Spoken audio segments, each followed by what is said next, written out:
Ricardo, antes de entrar en esta polémica de los médicos, los economistas, los ingenieros, eh, nosotros conocimos el otro día los gráficos que aportó el presidente de la Nación. Creo que en términos generales casi todo el mundo no tiene otro recurso que plantear que el de la cuarentena. En principio, lo que se discute en todas cosas son las formas. Pero de los gráficos que vos viste, y a partir de una persona que conocés, como el caso de Lucas Liach, que hizo una serie de observaciones críticas, ¿qué te parecieron a vos en términos matemáticos y si verdaderamente son parte de una, digamos, de un estímulo para que la gente acepte con mejor grado la cuarentena, o les estás esquivando en parte a la realidad que hay de que atraviesa el país con el virus? A ver, tres cosas. En las estadísticas hay un problema, que es que Argentina testea muy poco. Chile testea 20 veces más que nosotros, Alemania testea 150 veces más que nosotros, Uruguay testea unas 6, 7 veces más que nosotros. Entonces, al testear menos, el universo que cubrimos es menor, y yo creo que eso da una perspectiva y no es digamos que no refleja totalmente la realidad. Yo diría, la clave a nivel mundial es que uno testee lo más posible. Eso es lo que han hecho Corea del Sur, Taiwán, Hong Kong, que son los que mejor le ha ido con esto, Islandia, Alemania. La clave es testear, y es lo que están pidiendo desesperadamente en Estados Unidos, testear lo más que se pueda, tanto para reflejar el problema como para facilitar la vuelta al trabajo. Ese es un punto clave. El segundo punto, yo diría que hubo un error en la exposición presidencial, fue cuando dijo que arriba de los 65 años la tasa de mortalidad era el 80%, los dos no tendríamos que suicidar. Claro. Eso no es verdad. La tasa de mortalidad aproximadamente entre 60 y 70 años ha sido 3-4%, entre 70 y 80 alrededor de 8 y arriba de 80 alrededor de 15, probablemente llegamos a cerca de 30, arriba de 90. La tasa de mortalidad del virus no es muy alta, lo que pasa es que es hipercontagioso y ese es el problema. Y el tercero es yo creo, un planteo erróneo en el dilema que tenemos entre el cuidado de la salud y soportar la economía. Siempre en la vida de los seres humanos, porque no estamos en un paraíso, hay dilemas, y uno tiene que tratar de asegurar el mayor cuidado de la salud sin dañar la economía, o mantener la economía sin causar o bajando al máximo el daño que hace a la salud. En ese sentido, en todos lados se pide el distanciamiento entre las personas, el uso de barbijo, extremar la higiene y tener cuidado que no pasen cosas como pasaron el viernes de la semana anterior, donde por no tener los bancos abiertos, que es un servicio esencial en una sociedad como la nuestra, que tenemos 50% de nuestra gente en la informalidad, los bancos son como un oasis, van a buscar liquidez. Si se cierran los bancos, esa fracción de la sociedad no puede operar. Por eso fue la desesperación del viernes, donde se expuso a la gente más vulnerable. Pero dicho todo esto, hay dilemas, hay que manejar esto con la máxima seriedad, no politizarlo, tratar de mantener la cohesión nacional. Yo diría, me gustaría que hubiera un comité, como hay de expertos en epidemia, en términos de seguridad y defensa, para la movilización de todos los recursos que tiene la sociedad, y un comité de expertos en cuestiones económicas que analice las medidas durante la coyuntura y sobre todo para salir de esto, que me parece que es el desafío más grande. Bueno, con relación a eso, uno ve, por ejemplo, que la industria automotriz se cayó como al 80%, la del acero creo que está en el orden del 50%, proporcionalmente y con una pérdida laboral importantísima también la del aluminio. digamos, todo el sector industrial. Ahora, uno ha visto también que hay una cuarentena igualitaria y de repente en Chubut creo que no hay ningún caso, pero no trabaja nadie. De pronto tiene cierta lógica que no trabaje nadie, de pronto en zonas carenciadas, donde la gente está hacinada, no se sabe qué puede pasar. Del mismo modo que, por ejemplo, en Italia creo que el registro de los muertos de menores de 30 años que es absolutamente insignificante, si no es nulo. Ese tipo de cuestiones son las que se van a tomar en cuenta hacia adelante para corregir, o vos lo ves así, ese tipo de sugerencias son las que entendés que un comité de asesores, en fin, de especialistas, ¿puedes ayudarlos a interpretar esto?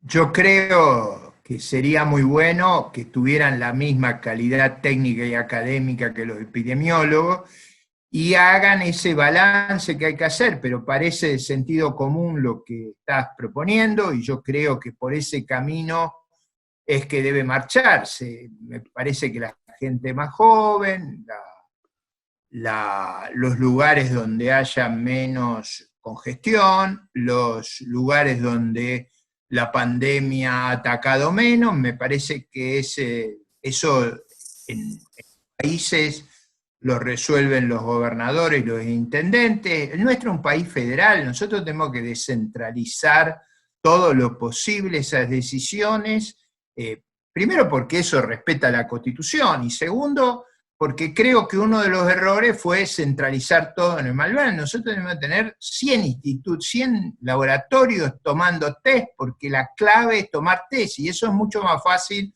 hacerlo a nivel local y provincial que hacerlo conducido desde el gobierno nacional, desde la ciudad de Buenos Aires. ¿Y qué hizo? Hubo una tentación, digamos, dirigista. Bueno, yo diría un error de diseño. La salud es básicamente una responsabilidad de las provincias y de los gobiernos locales. Lo que en todo caso el gobierno nacional tiene que hacer son grandes directivas. La pandemia es un caso donde, como la guerra, donde es imprescindible la acción del Estado, porque ahí hay problemas de externalidades muy agudos, pero eso tiene que ser inteligentemente diseñado. Yo creo que darle un rol muy fuerte a los gobiernos provinciales y locales es lo que está en el espíritu de nuestra Constitución y es como mejor lo vamos a hacer. Apelando a tu... En particular para ir liberando zonas a que vuelvan al trabajo. Acá quiero hacer un comentario. Esta es la crisis económica más grave que vivió la humanidad en los 2 últimos siglos. Va a ser una crisis tremenda. A nivel internacional va a haber una caída del PBI per cápita probablemente en 2 dígitos, a nivel regional y a nivel del país. Entonces, yo lo que diría es que custodiando la salud, cautelándola, no descuidemos la economía porque la crisis económica va a ser inmensa, como nunca hemos visto.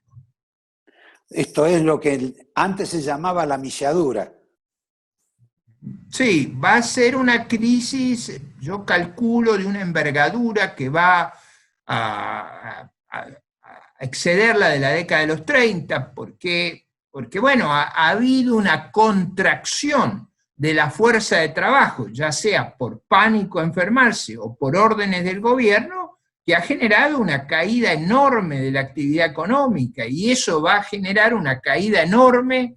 Acá hay una distinción que entender.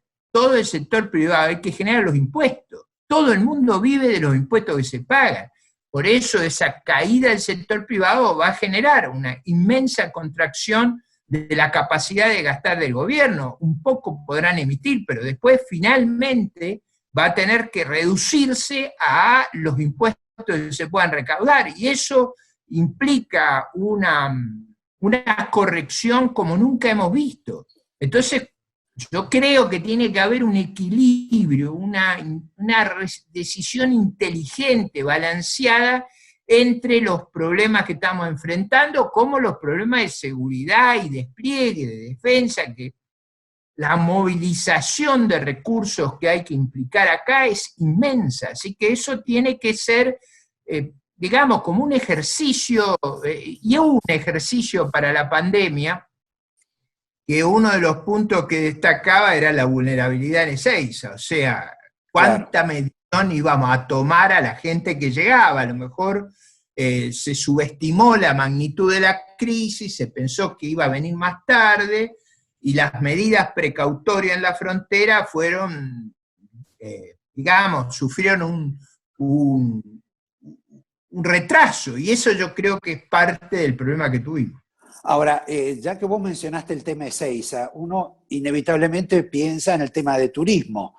La verdad que la crisis que ha habido en la Argentina en los últimos meses, y sobre todo a partir de finales del año pasado y principios de esto, impidió o bloqueó el tema de los viajes. Es En verdad. en ese plano Es la verdad. situación...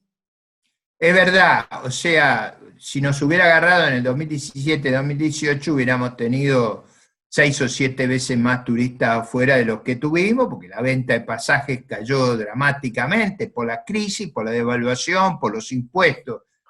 En ese sentido, Argentina recibe mucho menos turistas del exterior que los otros países. Por ejemplo, España, Francia, Italia, Grecia, tienen más del 100% de la población. Nosotros recibimos 5 o 6% de la población.